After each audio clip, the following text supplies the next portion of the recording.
Hey everyone, Insanity here, and I completed my playthroughs of Twisted Metal 3, so it's time for another thoughts video. I still consider this one of the weaker Twisted Metal games, but knowing the production woes behind it, as well as the fact that I've been speedrunning this game quite a bit, helped me gain a greater appreciation for it. Plus, the series would basically begin to have its own multiverse of sorts, with Black, Small Brawl, and 2012 all being different universes, so to speak. So even if I were to hate Twisted Metal 3 with every fiber of my being, I can always punt it off to the side if I wanted to. If Spider-Man has taught me anything, it's that even the less regarded universes can still coexist and be appreciated for their contributions to the series. History lesson with Twisted Metal 3. I think this was literally the third Twisted Metal game I got. I had Twisted Metal 2 when I first got a PS1, and then I get a PS2 with Twisted Metal Black as my first game for it. For Twisted Metal 3, my dad took me to this random shop in Chinatown that had a small section for games, and I remember seeing Twisted Metal 3 in the display case. The guy put it into a PS1 to let me see the game, where I was greeted with the intro and Rob Zombie's Meet the Creeper blasting as part of it. Part of me getting in the game was seeing Twisted Metal 3 in a PS1 demo disc, which had a small trailer of Twisted Metal 3. I remember being impressed with the look of the game, and thought the gameplay looked enticing, which is why it was funny that once I actually got the game, I spent a giant chunk of my initial playtime using nothing but cheats. Remember, this was the time I was obsessed with looking up gaming info on game sites like GameFAQs, IGN, NeoSeeker, GameSpot, and the like, and I was jotting down all the codes into a personal notebook. I would not play the game legitimately until years later, and in fact, my first legitimate playthrough of the game would have me playing the game on pure lunacy difficulty of all things while using Warthog. I got as far as Tokyo before I game overed. I'm honestly not sure what convinced me to play on the hardest difficulty for my first legitimate non-cheat playthrough, and I'm surprised I even got that far to begin with. A huge amount of my playtime on this game back then was co-op with my cousins, and the liberal abuse of cheat codes meant that we got to have fun without ever getting frustrated. That being said, even with me not playing the game legitimately back then, I did notice that the weapons were kind of off, especially things like freezes and homing missiles just having their homing snap off if the enemy turns in a split second. And the physics also threw me off. The next time I would legitimately play a game is probably when I went to speedrun this game, and learning the ins and outs of the game allowed me to properly get used to it. And while it didn't quite offset the gameplay flaws, I think I can at least enjoy the game better than I used to, even during the times I was abusing cheat codes. There's definitely a lot of things to nitpick regarding Twisted Metal 3, especially coming off of Twisted Metal 2. The new additions to the cast are not that great or are memorable for the wrong reasons. Augur, for instance, is remembered as a replacement for Slam instead of being a great character himself who happens to be a replacement for Slam, both story and gameplay wise. Flower Power has a driver providing fan service with the vehicle itself providing weak gameplay. Club Kid has a great special that is essentially Twisters if it could be planted on the ground, but the actual vehicle is low armored and slow, and the driver would pretty much be done better with Pizza Boy in the next game in terms of having an actual personality. Firestarter is a replacement for Dumper, and he was the one I was initially enamored with when I saw the Twisted Metal 3 game trailer in a demo disc with the way his flamethrower looked and behaved. While I still think his flamethrower is cool, it's not as good as Twisted Metal 2 Dumper's flamethrower. And this is not even getting into the story and wishes of the characters, which makes no sense once you get to the endings and see that the team who wrote the endings clearly had no communication with the team who worked on the character bios. The only new addition I like is Primeval, who is a non-playable boss character outside of GameShark codes. Apart from being cool, Primeval is the only character to have an actual connection to Calypso, and serves as the final boss due to this connection, which is more than you can say for all the other bosses who are usually independent agents with little connection to the Twisted Metal contest, especially the final bosses. It's pretty neat to be able to play as Primeval in this game with no real issue apart from him not having an ending when you beat tournament mode with him, as opposed to Minion in Twisted Metal 1 who is limited to the rooftops, and Darktooth in Twisted Metal 2 who has issues on certain levels depending on the amount of enemies involved, and can't do a mirror match against himself properly without cheats.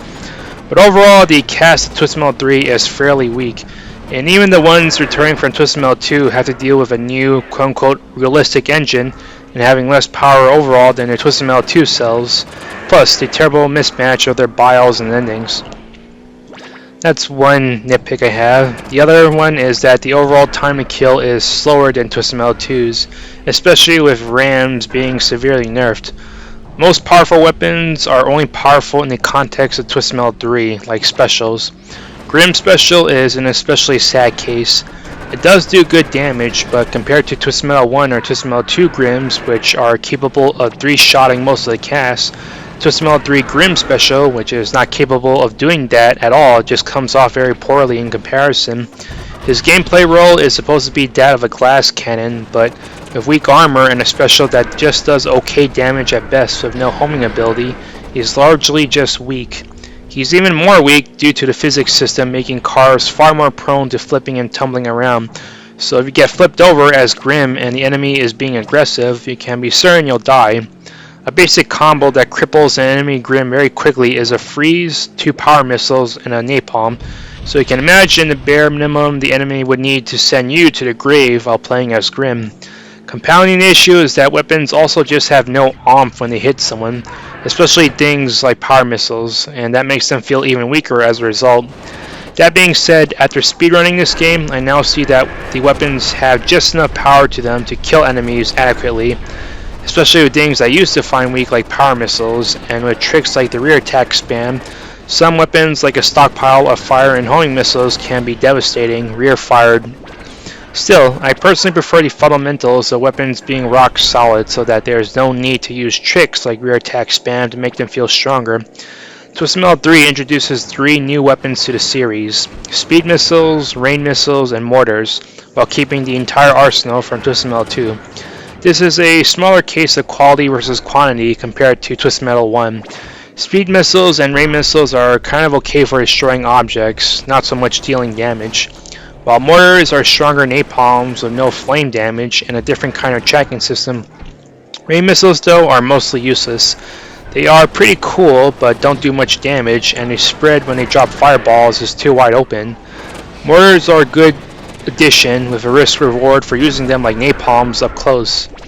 Other than those weapons, all the weapons in Twisted Metal 2 return, and I commend 989 for keeping them functionally similar as well as replicating the napalm effect despite using a different engine. Plus also expanding on the environmental weapon concept with only 4 levels in this game lacking an environment weapon. And these weapons are all far more useful, including lightning, compared to Twisted Metal 2's lightning. One thing I'm not quite sure about, which I won't count as a flaw against Twisted Metal 3, or even a nitpick, is that the weapons inventory will not let you carry over weapons to the next level, and each weapon has a stockpile limit as opposed to having an inventory limit where you can stockpile as many of one weapon as you like. However, weapon pickups are not limited to 1 to 2 per pickup unlike Twisted Metal 1 or 2, so it's definitely a different implementation. I personally prefer being able to carry over weapons between levels, but again, it's just a different implementation. It's also pretty neat that turbos are a full refill instead of partial, though they burn through fuel units very quickly. It would have been better if they burned more slowly like Twisted Metal 2. I do also like that partial and full health had their icons being much more distinct, whereas in Twisted Metal 2 there was no distinction. You had to keep a mental note when you ran over a health pickup that served as a full heal, and keep that location in mind. Another nitpick is that energy moves have been reduced to just 4, but again, time is a major reason why 989 did not get around to implementing a bigger list of energy moves, but at least all 4 of the ones that are featured, which are the freeze, the jump, the rear attack, and invisibility, are very useful. Freezes have been buffed to make it so that an enemy is frozen for the entirety of its duration with no way to escape or break out after certain weapon hits. Invisibility, in hindsight, is the shield in Twisted Metal 3, where the enemies become less aggressive and less likely to attack you while you're invisible. I always thought it was weird that rear attack used energy, since Twisted Metal 2's does not, but now it makes perfect sense due to rear attack spam and the ability to rear fire weapons very quickly with no downtime or delay, which also allows you to extend the duration of certain weapons like Augur's Drill and Firestar's Flamethrower as long as you have their special stockpiled, which helps build up the damage. Jump has uses as a utility and as a defensive option, as a cheaper alternative to invisibility. While we don't need to have a large list of energy moves, it still would have been great to have a shield, especially since freeze stun locks, though less prevalent in Twisted Metal 3, are still painful to deal with, not to mention how the AI are nuts on pure lunacy difficulty.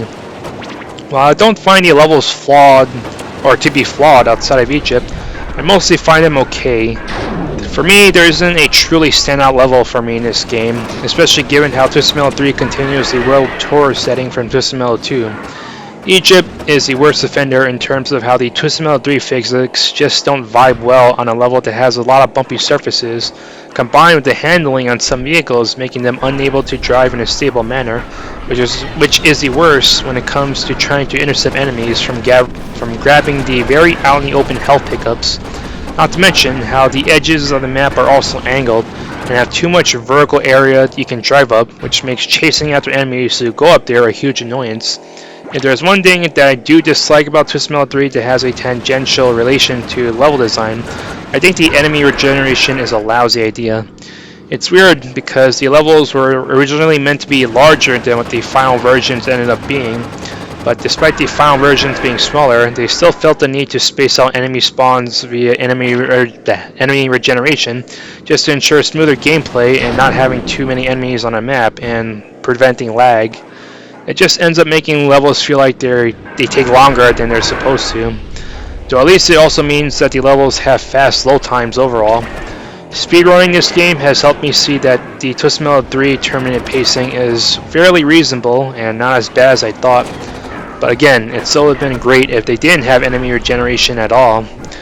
We get to the enemy AI, and it's definitely one of the biggest forms of controversy, quote unquote, so to speak, in Twisted Metal 3. The most obvious one is that they go for health when they're below half, which is extremely painful with the slow time to kill. And even if enemies didn't go for health pickups intentionally, health pickups tend to be right out in the open, so the enemy's AI pathing would naturally put them on course for a health pickup. Homing weapons also tend to snap off of enemies if they turn even a tiny bit, which really contributes to the feeling that the time to kill in this game is slow.